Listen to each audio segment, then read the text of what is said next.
রাজনীতি করে আমার স্বামী শাশুড়ি তার রাজনীতি করে না, কোন মা সন্তান যেন আর রাজনীতিতে যায় না। খুলনায় প্রকাশ্যে গুলি করে রফিক গাজী নামে বিএনপির এক কর্মীকে হত্যা করেছে দুর্বৃত্তরা। শুক্রবার দুপুরে মহানগরীর লবণচড়া থানাধীন মাথাভাঙা কাজীপাড়া এলাকায় এ ঘটনা ঘটে। নিহত রফিক গাজী ওই এলাকার রতন গাজীর ছেলে।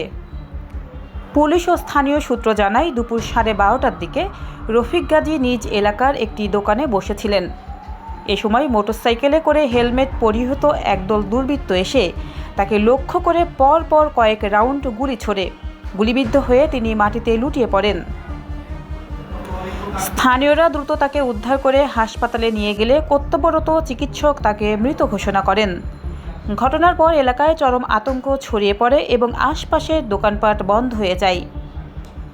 এদিকে খুলনা 2 আসনের সংসদ সদস্য ও জেলা বিএনপির সাবেক সভাপতি আমির এজাজ খান এ ঘটনার নিন্দা জানিয়ে বলেন, রফিক গাজী বাটিয়াঘাটা উপজেলার জলমা ইউনিয়ন বিএনপির কর্মী ছিলেন।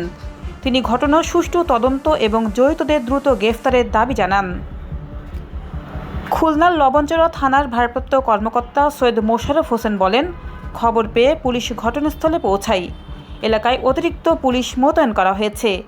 জড়িতদের দ্রুত শনাক্ত ও গ্রেফতারের চেষ্টা চলছে। আল্লাহ করবে, আবার কোনো বিচার চাওয়ার কেউ নাই।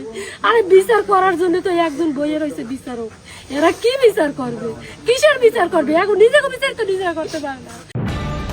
নিউজ টেক্স দৈনিক অন্যধারা।